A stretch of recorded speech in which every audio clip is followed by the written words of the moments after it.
Find who took her. I don't care. If you have to burn this city to the bedrock, Vincent roared the glass on his desk, shattering under his fist. He was the city's most ruthless ghost. But when they finally dragged her broken body into the light, the devil wept.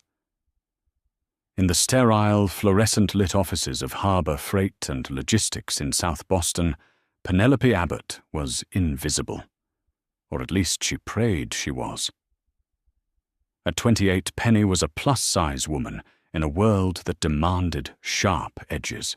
She wore a size 20, her soft curves hidden beneath oversized, thick-knit cardigans, her round face framed by heavy-rimmed glasses that she constantly pushed up the bridge of her nose. To the burly dock workers and the terrifyingly quiet men in tailored Italian suits who came and went from the executive floor, she was just the bookkeeper. A soft, quiet girl who never asked questions, never looked anyone in the eye, and never ever made a mistake on a spreadsheet. Harbor Freight was a front. Everyone who worked there knew it, even if no one said it out loud. It was the laundering hub for the Romano crime syndicate, a multi-million-dollar empire built on extortion import smuggling and blood. At the top of that empire sat Vincent Romano. Vincent was a man carved from marble and violence. At 34, he had inherited the family business after a bloody coup that left his uncle buried in a landfill in New Jersey. Vincent rarely spoke. He communicated in subtle nods, cold stares, and the terrifying efficiency of his right-hand man, Leo Campbell. Penny was terrified of Vincent. Whenever he walked onto the accounting floor, the temperature seemed to drop. She would shrink into her chair, hoping her physical mass, something she had spent her whole life feeling ashamed of, would somehow magically condense and disappear. She assumed a man like Vincent, a man who dated runway models and Russian heiresses, looked right through her. She was fat, she was plain, and she was irrelevant. She couldn't have been more wrong. Vincent noticed everything. He noticed the way Penny's thick, honey-blonde hair fell over her shoulder when she was deep in thought. He noticed the soft, rhythmic clicking of her manicured nails against her keyboard. In a life filled with deceit, silicon and plastic, Penny's soft, unbothered authenticity anchored him. He found himself finding excuses to walk past her cubicle, breathing in the faint scent of her vanilla lotion. She was the one untouched, innocent thing in his decaying world. But he kept his distance. A man like him only destroyed soft things. Until the third Tuesday in October. It was 7:45 p.m. The office was empty, save for the hum of the servers. Penny was working late, running a reconciliation protocol on a series of offshore accounts tied to a shell company called Apex Holdings. She was brilliant with numbers. It was why she was paid an exorbitant salary to keep her mouth shut. But as she cross-referenced the Cayman Island routing numbers against the physical cargo manifests from Pier 47, her heart stopped. There was a discrepancy, not a rounding error, a glaring, bleeding hole. $2.4 million had been skimmed over the last 6 months. The money wasn't going to the Romano family's central trust. It was being systematically siphoned into a private account under the name of Arthur Pendleton, a known alias for Tommy Sullivan, one of Vincent's most trusted capos. Penny's hands began to shake. Her plush thighs trembled against the fabric of her chair as she scrambled to close the encrypted tabs. She had found a rat. In the Mafia, finding a rat was often just as fatal as being one. She reached for her purse, her breath coming in short, panicked gasps. Just leave, she told herself. Go home to your cat, lock the door, and pretend you saw nothing. Working late, Penny. The voice was like gravel scraping against a tin roof. Penny froze, her blood turning to ice. She slowly turned her chair. Standing in the doorway of the dimly lit accounting department was Tommy Sullivan. He was a large, imposing man with a jagged scar across his chin and eyes devoid of any human empathy. Behind him stood two massive enforcers, their hands resting casually inside their leather jackets. "Mr. Sullivan." Penny stammered her voice, barely a whisper. She instinctively pulled her oversized cardigan tighter around her full figure, trying to make herself a smaller target. I was just finishing up." Tommy walked slowly toward her desk. His eyes flicked to her glowing computer monitor. Penny had closed the main tab, but the reflection of the Apex Holdings directory was still visible on the glass partition behind her. Tommy smiled. It was a terrifying, hollow thing. "You're a smart girl, Penny. A bit heavy on the eyes, but you got a brain in that big head of yours." He leaned over her desk, the smell of stale scotch and cheap cologne invading her senses. "But sometimes smart girls look where they ain't supposed to." "I don't know what you mean." Penny lied, a tear betraying her as it slipped down her plump cheek. Tommy sighed, standing up and buttoning his suit jacket. "It's a shame. I actually liked you, kid." He snapped his fingers.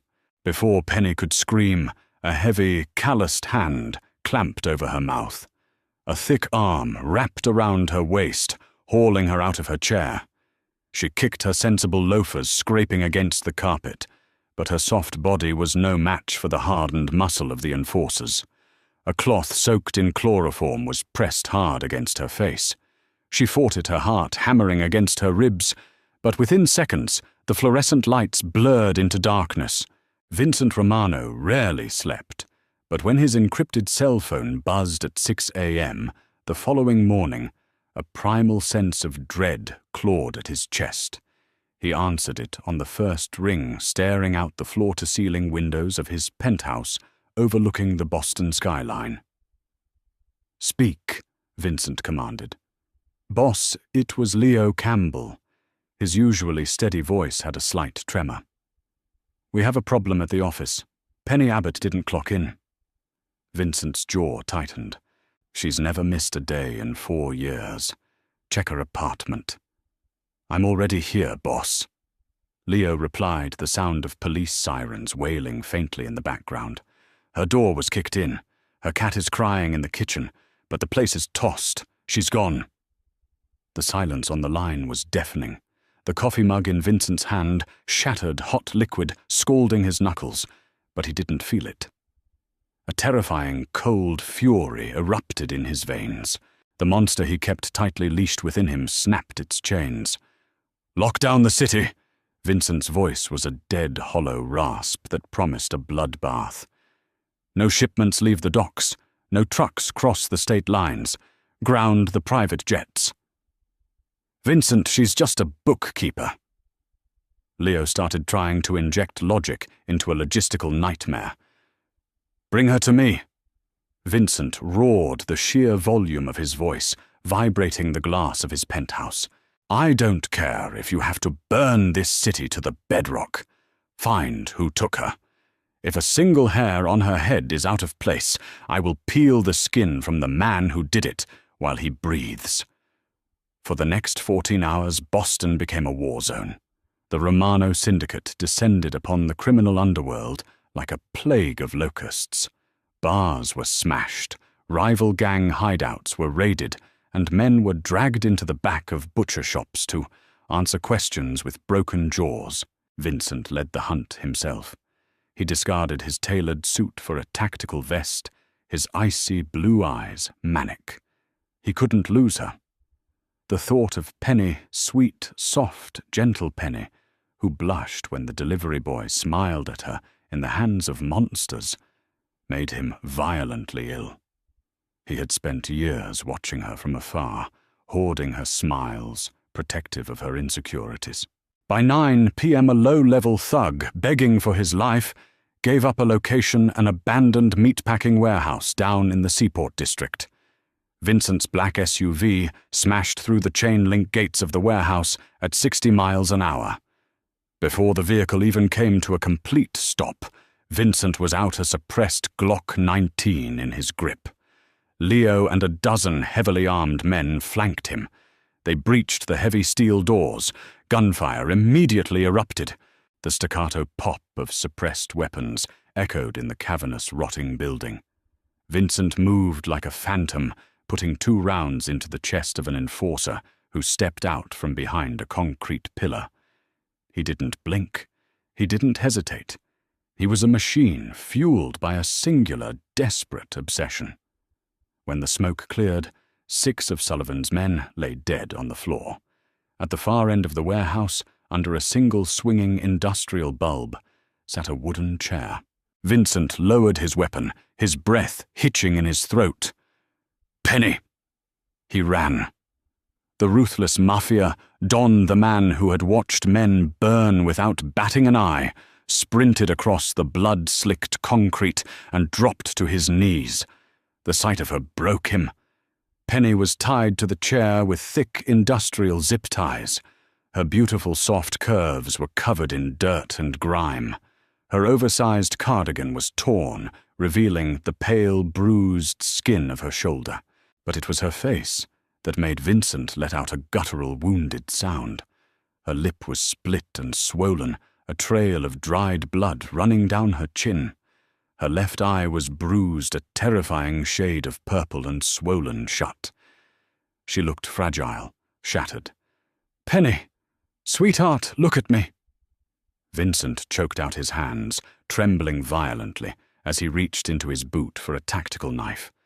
He sliced through the heavy zip ties, tossing the plastic aside. Penny slumped forward, her heavy, soft body falling directly into Vincent's chest. She let out a weak, agonizing whimper, flinching away from him. "No, please." "I didn't say anything. It's me. It's Vincent," he whispered, wrapping his strong arms around her thick waist, pulling her into his lap right there on the filthy floor. He buried his face in her matted blonde hair, his broad shoulders shaking. The Iron King of Boston was crying. "You're safe. I've got you. I swear to God, I've got you." Penny forced her good eye open, looking up at the terrifying mob boss, who was currently holding her like she was the most precious thing in the universe. "Vincent," she whispered, her voice cracking. Tommy Sullivan. He's stealing from you. 2 million. Shh." Vincent stroked her cheek, his thumb brushing away a tear that cut through the dirt on her face. I know. Suddenly the sound of a slow, mocking clap echoed from the catwalk above them. Vincent's head snapped up, his eyes turning instantly murderous. Standing on the rusted iron walkway above was Tommy Sullivan. But Tommy wasn't looking at Vincent with fear. He was smiling. In his hand, he held a thick manila folder. "Touching." Tommy sneered, his voice echoing in the vast space. "The boss and the fat little bookkeeper. Really, Vinny, I didn't know you liked 'em with this much extra baggage." Vincent's hand tightened around his Glock. "You're a dead man, Tommy. There isn't a hole deep enough for you to hide in." "I don't need to hide, boss." Tommy laughed, tossing the manila folder over the edge of the catwalk. It hit the concrete floor papers, spilling out. Bank statements, wire transfers. "You see, when the commission asks why I had to put down your favorite little number cruncher, those documents are going to show that she was the one skimming the accounts." All the IP addresses led right back to her cozy little desk.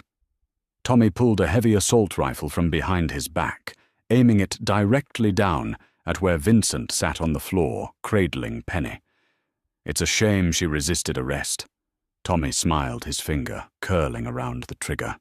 The deafening roar of the assault rifle shattered the tense silence of the warehouse. In a fraction of a second, Vincent moved. He didn't dive for cover or raise his weapon to return fire. Instead, he threw his large frame completely over Penny, using his own body as a human shield. He wrapped his arms around her soft, thick waist, burying her face into his chest as the concrete around them exploded into deadly shrapnel. A heavy, sickening thud resonated as a high-caliber round tore through the Kevlar vest on Vincent's left shoulder. He let out a sharp grunt, his grip on Penny tightening so fiercely she could feel the violent pounding of his heart against her cheek. Before Tommy could fire a second burst, the darkness of the warehouse erupted in a synchronized storm of return fire. Leo Campbell had flanked the catwalk. His suppressed Sig Sauer spat 3 rapid shots. Tommy screamed as a bullet shattered his collarbone, the assault rifle slipping from his grasp and clattering to the concrete floor far below. Bleeding and cursing, Tommy scrambled backward into the shadows of the upper loading doors, disappearing into the Boston night. "Boss, are you hit?" Leo yelled, sprinting across the floor, his men already fanning out to secure the perimeter and chase the bleeding traitor. Vincent ignored the burning agony radiating from his shoulder. He pulled back just enough to inspect the woman in his arms. Penny was shaking violently, her breath coming in ragged, terrified gasps. Her plump hands were curled into tight fists against his tactical vest, smearing his blood across her torn cardigan. "I'm fine," Vincent growled, his voice tight. He slipped his good arm under her knees and his injured arm around her broad back. With a surge of adrenaline, he stood up, lifting her off the filthy floor. Penny gasped, instinctively grabbing his neck. "Vincent, know your shot. Put me down, I'm too heavy." "Stop!" Vincent commanded, his voice dark and absolute. He looked down at her swollen, bruised face, his icy blue eyes burning with an intensity that made the breath catch in her throat. "You are not too heavy. You are exactly what I need to hold right now. Do you understand me?" Penny's throat bobbed as she swallowed a sob. In 28 years, no man had ever looked at her substantial curves with anything other than polite indifference or cruel mockery. Yet here was the most dangerous man in New England, bleeding from a gunshot wound, carrying her weight with an effortless, possessive ease, as if she were a precious crown he had just reclaimed from the mud. Within 20 minutes, Vincent's armored SUV pulled into the private underground garage of the St. Regis Residences in the Seaport district. Vincent bypassed the emergency room entirely.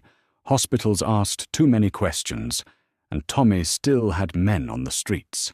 Instead, an underground concierge physician, Dr. Harrison, was already waiting in Vincent's sprawling penthouse. The next few hours were a blur of medical alcohol stitches and hushed, frantic orders. "Doctor." Harrison treated Vincent's shoulder. First, the bullet had fortunately deflected off the trauma plate, leaving a deep graze, but no shattered bone. But Vincent refused any painkillers. He sat in a leather armchair, a glass of neat bourbon in his hand, his eyes never leaving Penny as the doctor tended to her on the oversized velvet sofa. She had 2 cracked ribs, a severe concussion, and deep tissue bruising. When the doctor gently cut away her ruined cardigan to clean the cuts on her pale, fleshy shoulders, Penny instinctively tried to cover her stomach with her arms, a flush of deep shame heating her cheeks. She was painfully aware of her fat body, of the rolls of her stomach, and the thickness of her thighs exposed under the harsh penthouse lighting. Vincent saw the gesture. He set his glass down, walked over and dismissed the doctor with a sharp jerk of his chin. Once they were alone, the silence of the luxurious apartment felt heavy. Vincent knelt beside the sofa. He reached out with his uninjured arm, gently taking her hands and pulling them away from her stomach. "Don't hide from me," he murmured, his thumb stroking the soft, bruised skin of her wrist. "I'm a mess," Penny whispered, a fresh tear sliding down her cheek. "I'm fat, I'm bruised. I'm just the bookkeeper Vincent. Why are you doing this? Tommy was going to kill you because of me. Tommy is going to die because he touched what is mine." Vincent corrected his voice, a low, terrifying rumble. He leaned in his forehead, resting gently against hers. "You think I haven't noticed you, Penelope? I've spent 4 years watching you. I watched how brilliant you are. I watched your soft smiles when you thought no one was looking. In a world full of fake smiles and plastic venom, your softness is the only real thing I have left. I don't care about the numbers. I don't care about the money. I care about you. Penny's breath hitched. She looked into the eyes of the ruthless Mafia Don and saw nothing but desperate, terrifying devotion. Suddenly, a heavy knock echoed from the mahogany double doors. Leo stepped in, his face grim. In his hands, he held the manila folder Tommy had dropped at the warehouse. "Boss, you need to see this," Leo said, setting the bloody folder on the glass coffee table. "Tommy's frame job is airtight. He fabricated wire transfers, email logs, and digital signatures. To the rest of the commission, it looks exactly like Penny stole the $2 million, and he was just trying to recover it. If we kill him without proof of his treason, the New York families will declare war on us for breaking protocol." Vincent's jaw locked. He stared at the papers, the violent monster inside him, warring with the cold tactician. Penny slowly pushed herself up against the plush pillows, wincing as her cracked ribs protested. She reached for the folder. "Penny, lay down," Vincent started. "No. Give it to me," she demanded, her voice suddenly losing its tremor. She might be battered, she might be terrified, but when it came to numbers, Penelope Abbott was an apex predator. She adjusted her heavy-rimmed glasses and squinted at the bank statements. She traced the fabricated routing numbers, her mind visualizing the global financial network. Then a small, triumphant smile broke through her swollen lips. "He's stupid," Penny whispered. Vincent and Leo exchanged a look. "What do you mean?" Vincent asked. "He used a real private equity firm to backdate the fake transfers." Penny explained, her finger-tapping on a printed spreadsheet. "Wellington and Cross on State Street. But he didn't account for the swift code latency between their servers and the Cayman holding accounts. These timestamp logs say the money was moved on a Sunday at 3 a.m. Eastern Time. The Cayman Central Bank server undergoes maintenance every Sunday from 2 a.m. to 4 a.m. No wires can be authorized during that window." Leo's eyes widened. "It's a digital impossibility." "Exactly," Penny said, her confidence surging, making her soft face glow despite the bruises. "But more importantly, if you give me a secure laptop, I don't just have to prove he faked this. I can find where he actually hid your real money. Tommy isn't smart enough to wash $2 million without leaving a breadcrumb trail." Vincent stared at her, a profound mixture of awe and dark pride settling in his chest. He turned to his second-in-command. "Leo." Vincent smirked. "Get my girl a laptop."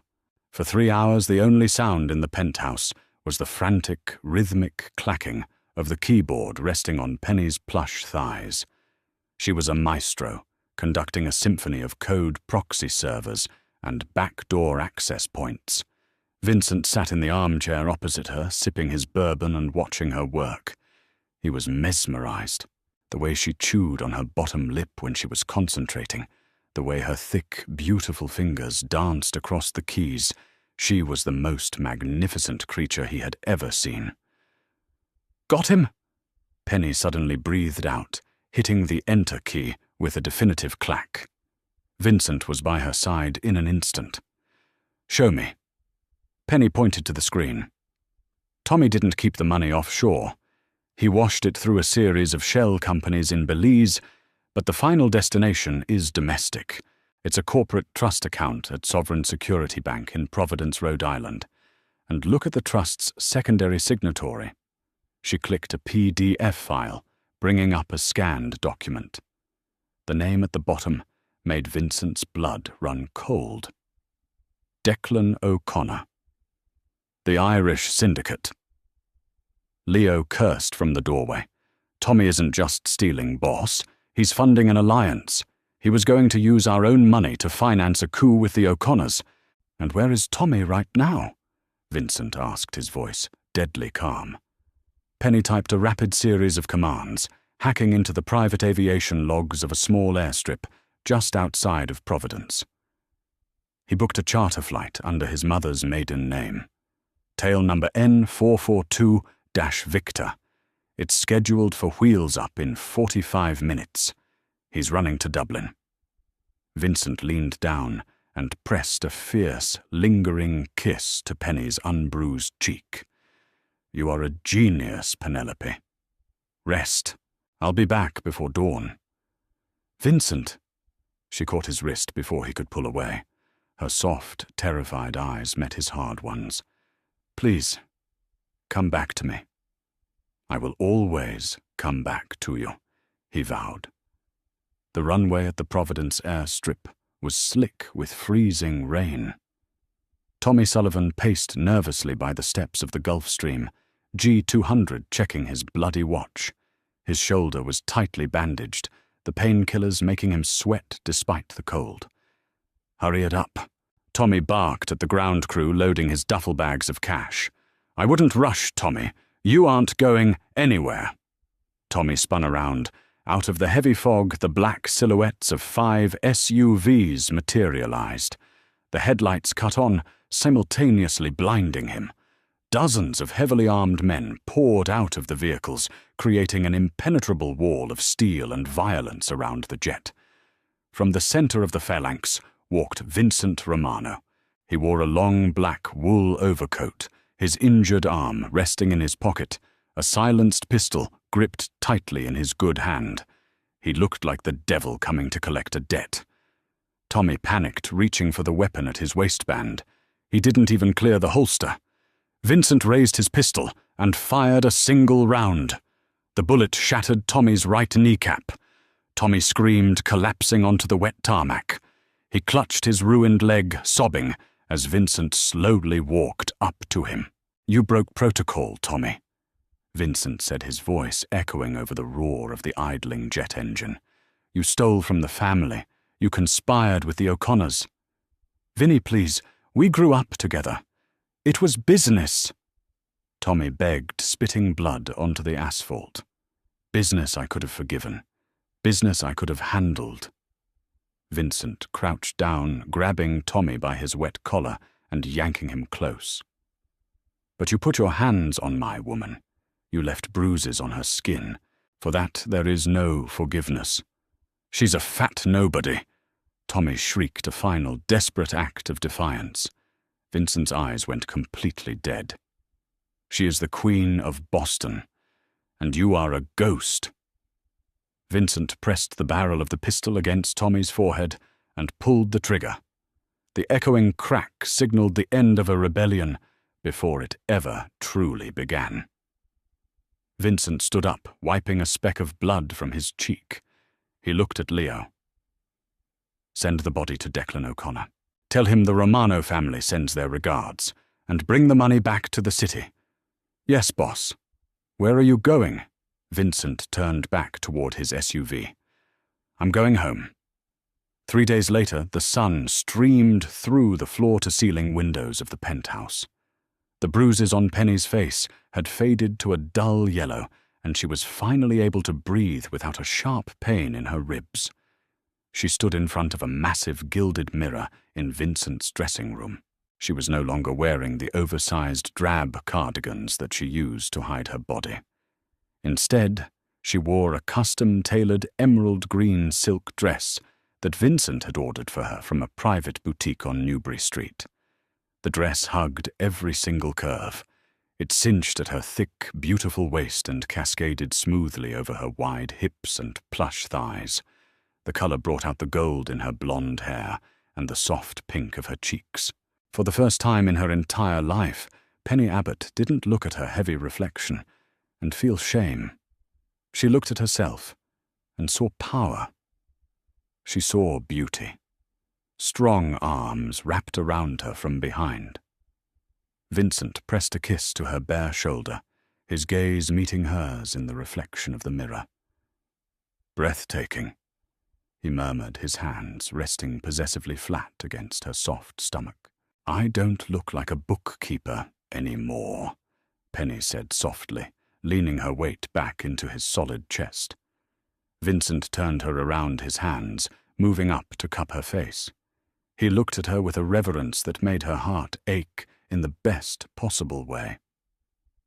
"You were never just a bookkeeper, Penelope. You were always a queen. I was just waiting for you to see it."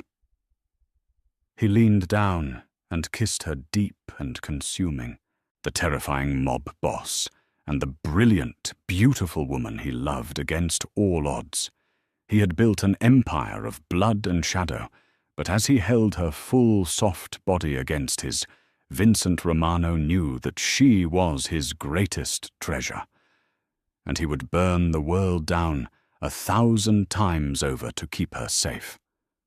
What an intense journey of power, revenge, and unexpected romance. Vincent proved that true kings don't care about society's standards. They protect what they love at all costs.